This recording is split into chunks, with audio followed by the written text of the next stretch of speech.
I had admired Elias for a long time, until his first love went abroad. I seized the opportunity and finally got what I wanted. I married him. On our wedding night, he was drunk. His gaze was hazy as he cupped my face. But the words he said were ice cold. Celine, you know there's still Rita in my heart. This is a contractual marriage. In 2 years, if there's no need to renew, we'll divorce automatically. I swallowed my hurt and signed the agreement. But in the 2 years that followed, he was with me every night. The bathroom, the balcony, the car, the fields.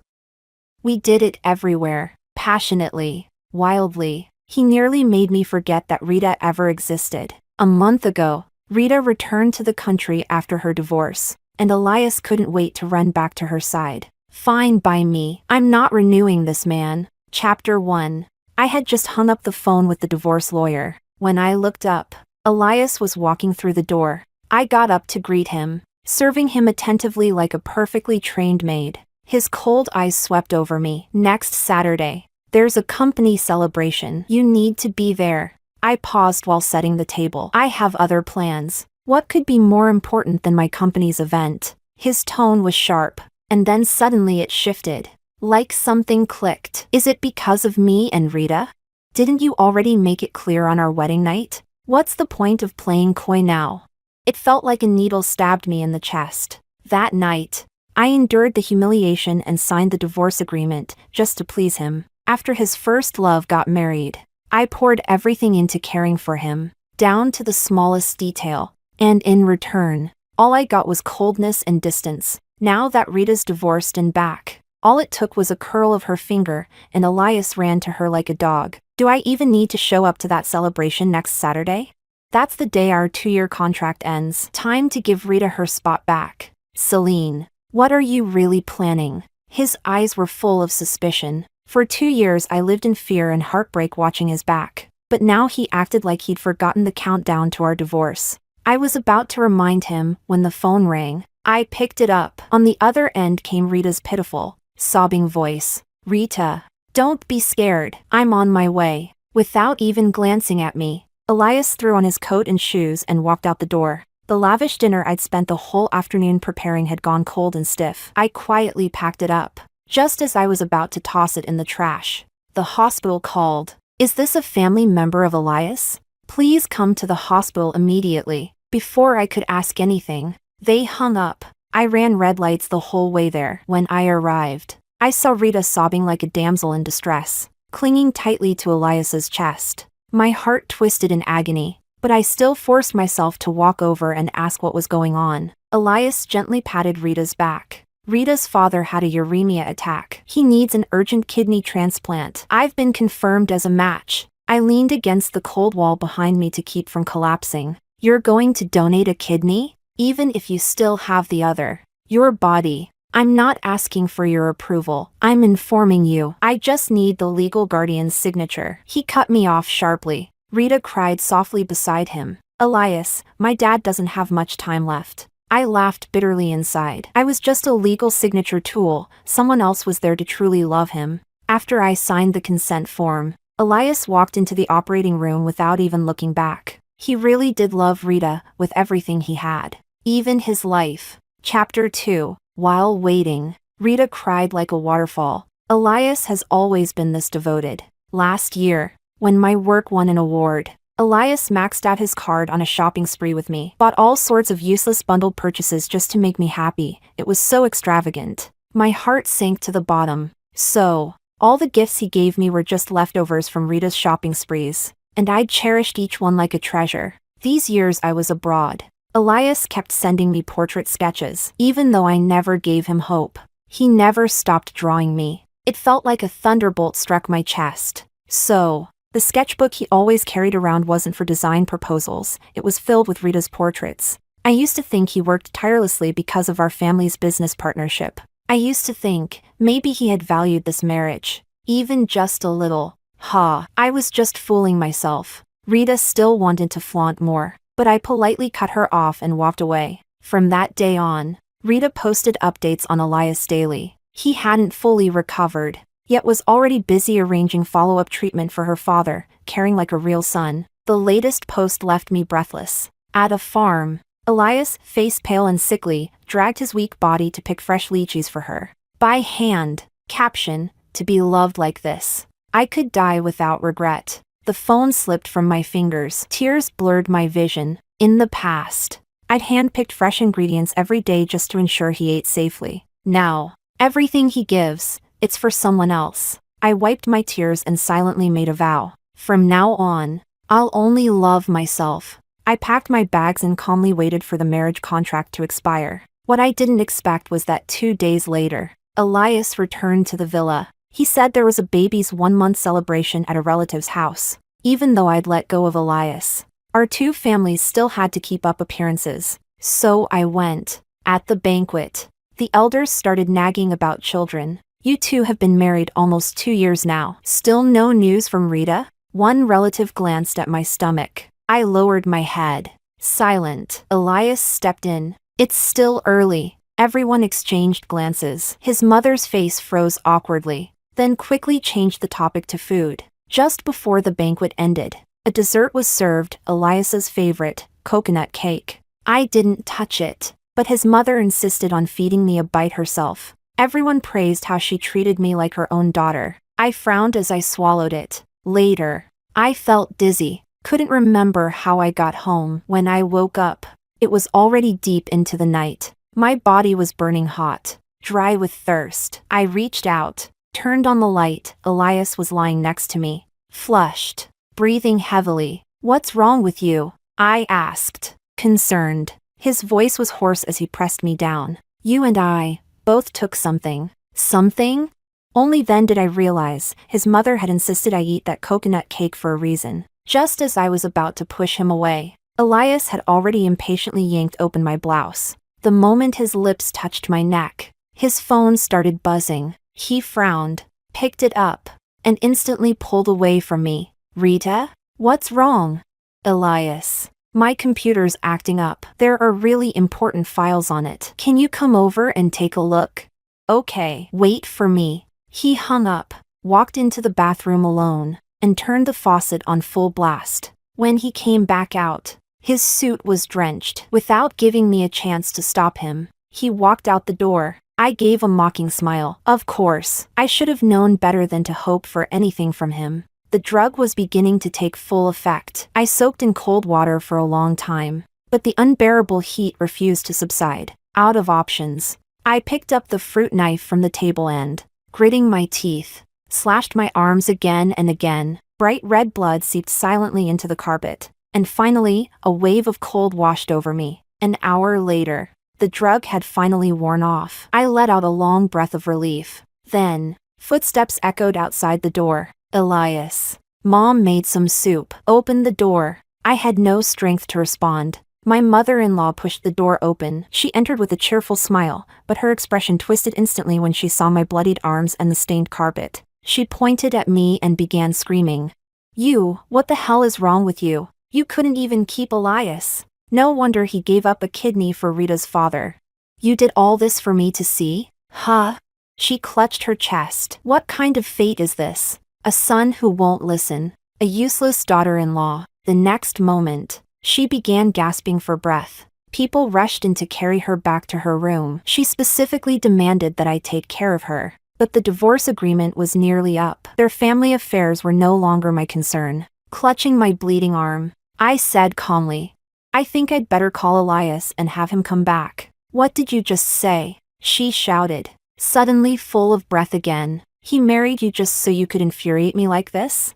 Hold her down. Today I'll teach her what it means to be a daughter-in-law. In the next second, the household staff pinned me to the ground. My mother-in-law grabbed a leather belt and began whipping me viciously. Each strike landed like fire, painful at first, then numb, every lash cutting deeper into my soul. And right at this moment, I could only imagine Elias and Rita lost in their passionate embrace. Chapter 3. Exhausted from beating me, my mother-in-law finally dropped the belt. She likes self-harming so much. Fine. Send her to a mental hospital. Let them treat her properly. I'm not sick. You have no right to make decisions for me.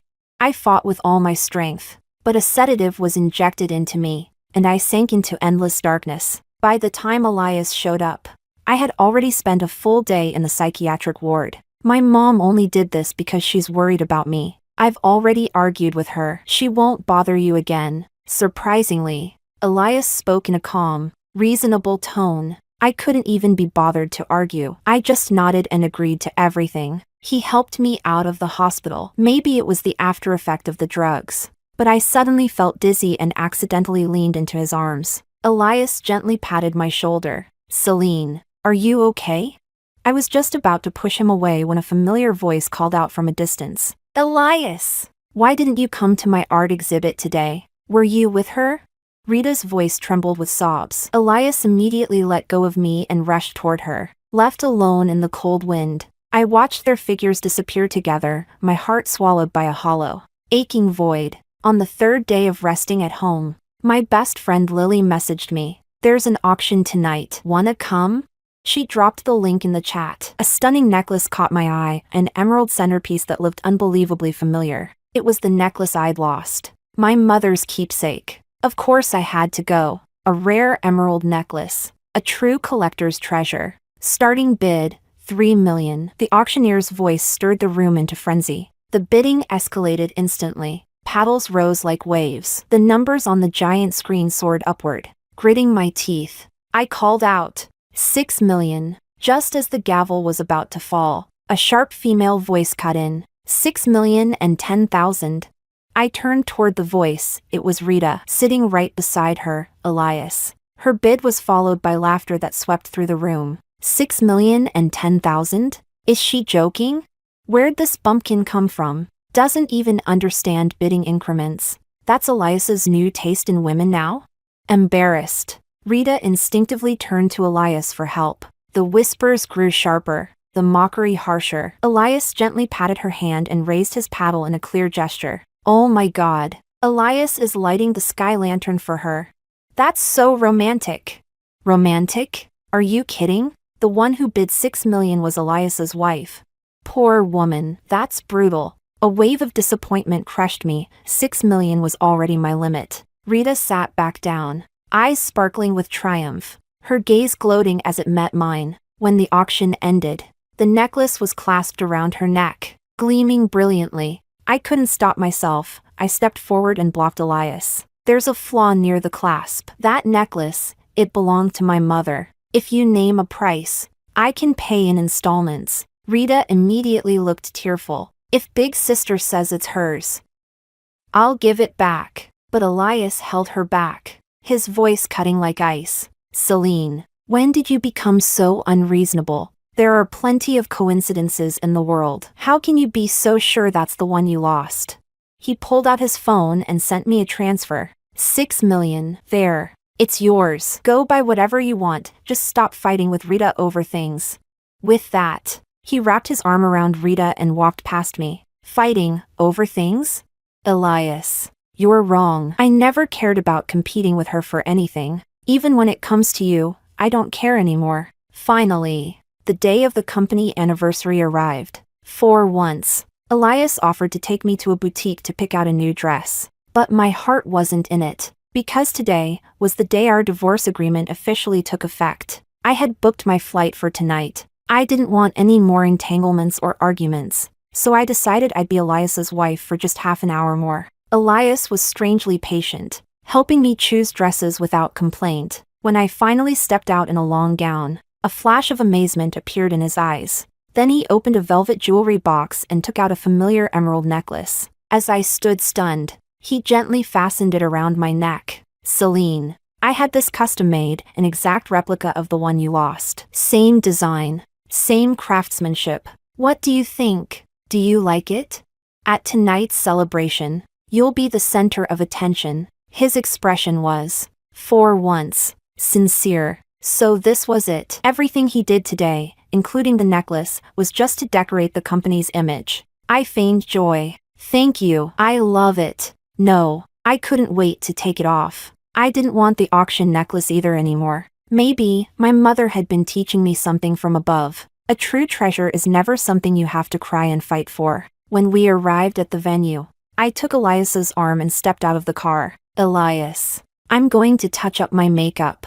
I let go of him just as he was lowering his head to read a message from Rita. He simply nodded absent-mindedly. I walked through the corridor. The emergency lights in the staff hallway cast a dividing line across the floor. I turned back one last time. He was already engrossed in conversation with clients. Goodbye, Elias. Chapter 4. At the company's celebration banquet. Guests showered Elias with compliments, young, capable, promising, but his mind was elsewhere. He kept scanning the room, searching for her. Dozens of calls, dozens of texts. No reply. As the minutes ticked by, Elias grew increasingly restless. Only now did he realize she used to reply to every message within seconds. The assistant he had sent to search every corner came back empty-handed. Panic set in. Elias decided to act himself. He accessed the surveillance footage. Finally, he spotted her. In the staff hallway footage, she appeared, slender and determined, her figure full of finality.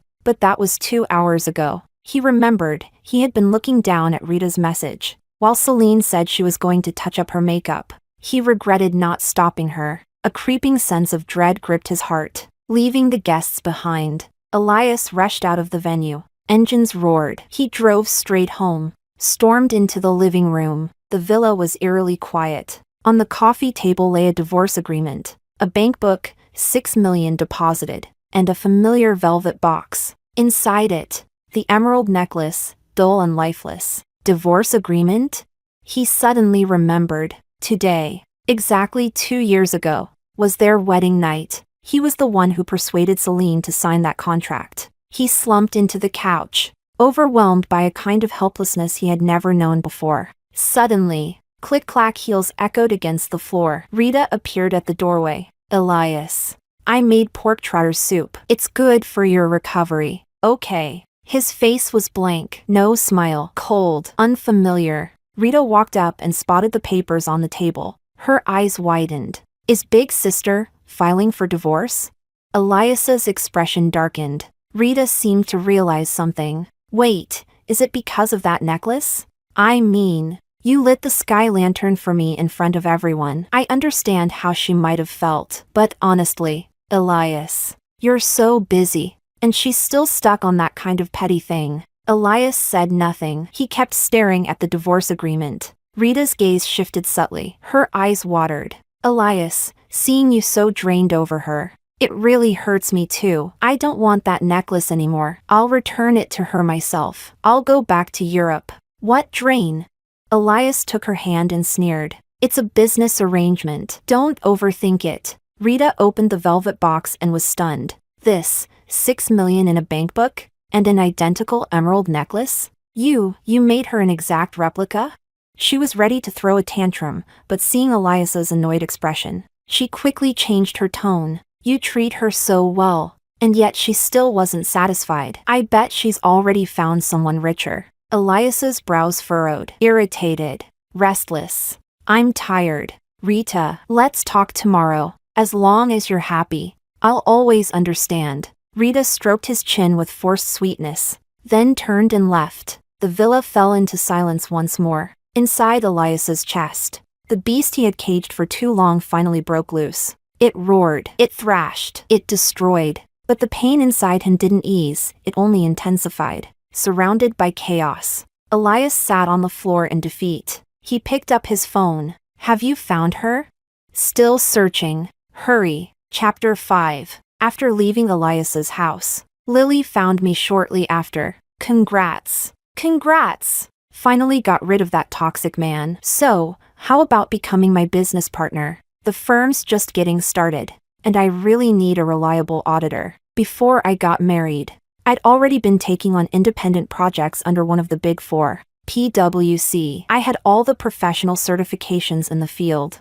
I accepted the offer and took over the audit for the Yushi commercial complex. A few days later, during the grand opening ceremony of Yushi, Lily had an emergency and messaged me to attend in her place and entertain some clients. I thought I'd just be doing some light networking until the E-Group logo hit me like a truck. Heart tightening. I asked the complex manager, and only then learned that one of the new investment firms behind the project was backed by E-Group.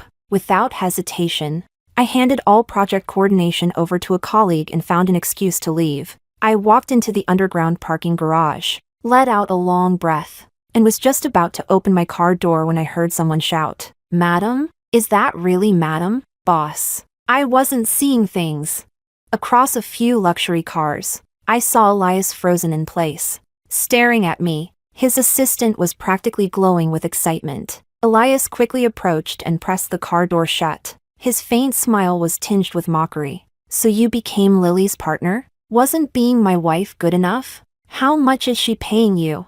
"I'll pay you 10 times more." I turned away, gazing off into the distance, expressionless. Trying to poach me now? I've just settled into my new role, not looking to jump ship. His arm suddenly blocked my way, trapping me against the car. The space grew suffocating. "Celine, you think you can just drop a divorce agreement and walk away?" I leaned back against the car door, avoiding his burning gaze. "We signed that divorce agreement 2 years ago. Are you pretending to have amnesia now? Your first love is right beside you. Why keep clinging to me?" "I'm talking about you and me. Why bring her into this?" He snapped, frustration flaring. I let out a cold laugh and shoved him away. "Why not bring her up? Wasn't our early divorce agreement all because of her?" Elias froze for a moment, then clenched his jaw, clearly ready to issue orders again. But I was no longer his wife. "Elias, do you even understand the word boundaries?" I turned to get into the driver's seat, but he yanked me back forcefully. Just then, his phone rang. He glanced at the screen, and his anger eased. No need to guess, it was Rita. I was forced to stand there, listening to him speak sweetly to her on the phone. Then he finally let me go. "I'll come find you again," he said. He walked away in a hurry, tall and poised. Once, that view left me heartbroken. Now, it was just boring. Back at the office, Lily threw her arms around me in excitement. Our firm had officially secured overseas channels. "Celine, want to go abroad and take on the world together?"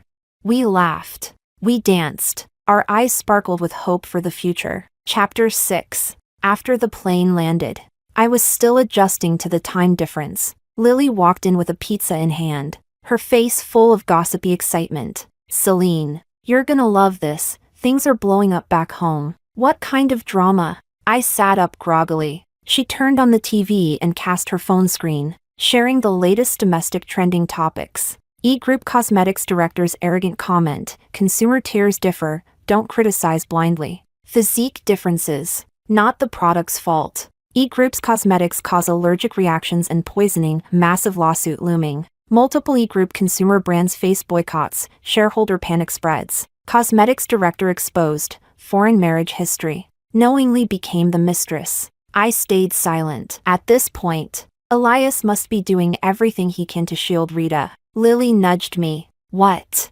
Still feeling bad for him? He's dead set on protecting his first love. Remember?"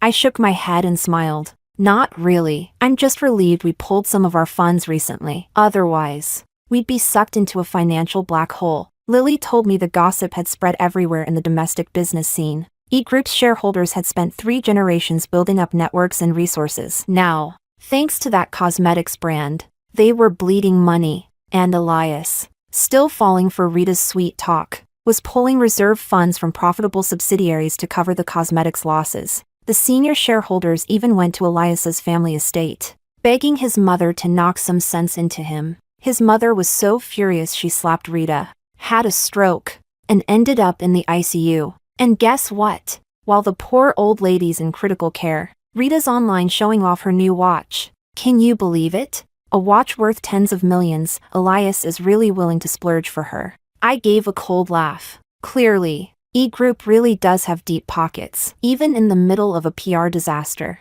she has time to show off. Lily waved dismissively. Deep pockets? Please, the scandal's not even over. Elias is still scrambling with PR teams trying to contain the damage. On screen, Elias appeared, wearing a sharp suit, but clearly fatigued. He was apologizing to the media, being escorted away by assistants, looking utterly defeated. But none of this had anything to do with me anymore. Lily and I were now busy across Europe, meeting clients during the day, and researching local auditing standards at night to strengthen our negotiation power. A month later, a major international sports brand in London invited us to a private banquet. They were very satisfied with our auditing proposal. So Lily and I happily accepted. The brand director welcomed us personally. We were chatting warmly when a familiar voice suddenly rang out. "Hey, James. Long time no see."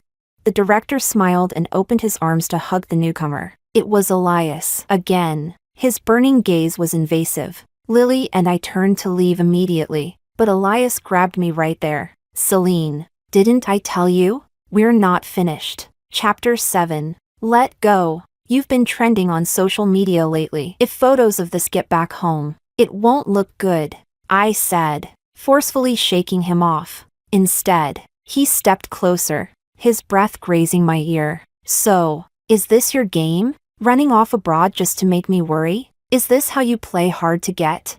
I swallowed my anger. "Elias, don't flatter yourself." Elias's face darkened instantly. "Big sister? Is that really you?"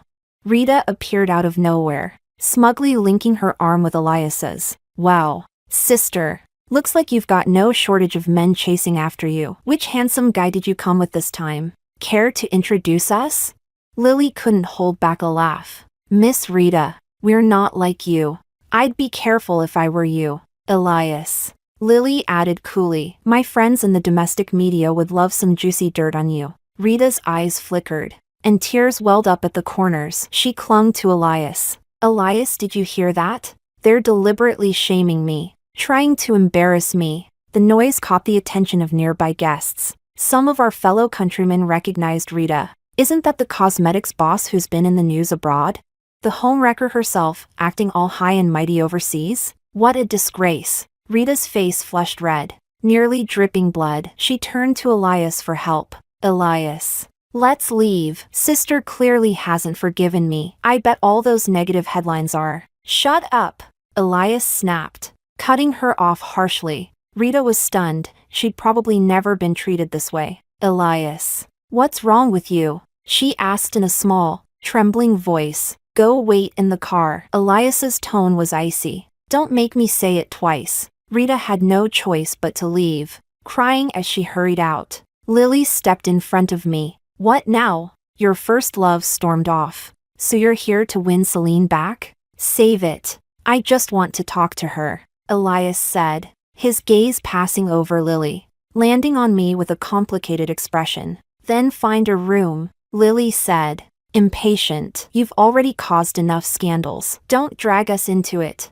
We went into a private room. Elias immediately grabbed me, desperate. "Celine, listen to me. There's nothing between me and Rita. I just felt sorry for her." I let out a cold, furious laugh. "Sorry for her? Elias, is this your idea of pity? Buying her jewels like they're trinkets? Starting companies on a whim? Letting her ruin your reputation? I had no idea you were this compassionate. Maybe you should run a charity." Elias's brows knitted tightly. "Celine, are you jealous of how I treat her? I promise you." I finally lost it. I smashed the glass in my hand, shards flying, the sound sharp and jarring. I grabbed his collar, face twisted with rage. "Jealous? Elias, I feel nothing but disgust for you." "Disgust? Do you understand?"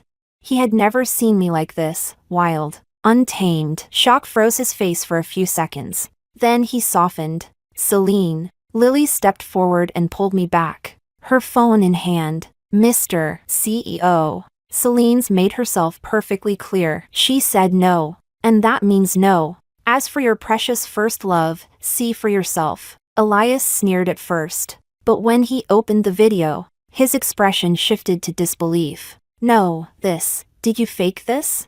Lily shrugged. "No need. I've got plenty of Rita's little party clips from her days studying abroad. If you weren't Celine's ex, I wouldn't even bother giving you this." In the video, Rita was dressed provocatively, grinding up against several men in a nightclub. Then, in an apartment, she was smoking, drinking, throwing wild parties, her behavior beyond anything one could imagine. All those guys? Trust fund brats from the study abroad circle. As long as she kept them entertained, money wasn't an issue. Her reputation overseas was already trash. Lily sneered. "And yet you treat her like she's a priceless gem.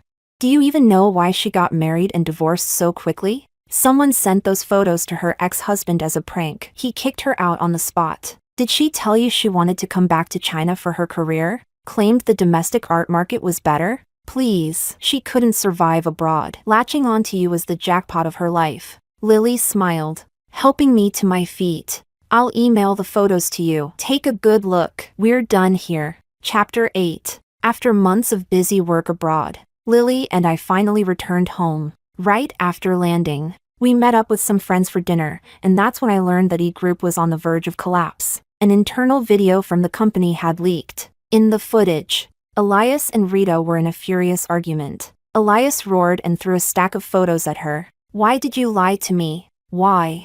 Rita collapsed to her knees, clinging to his leg. Elias. Someone must be framing me. I've never lied to you. You thought I didn't know anything? That you could just keep spinning me in circles? Rita, your father's kidney donor match had already succeeded. You insisted I donate mine just so I'd feel more bound to you, so I wouldn't leave you, right?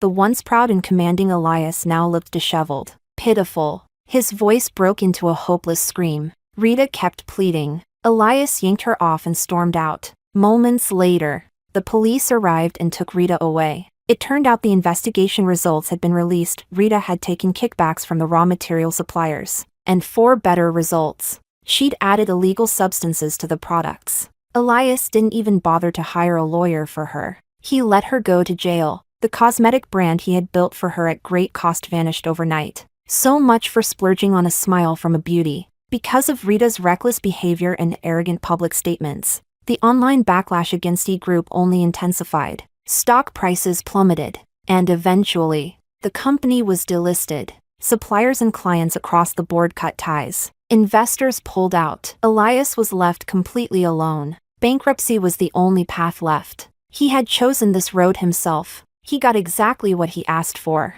Outside the restaurant, Lily nudged me and pointed across the street. In the light drizzle, Elias stood there without an umbrella. He walked up to me, carrying a humility I'd never seen on him before. Celine, you've probably heard about the company's situation, right? I nodded.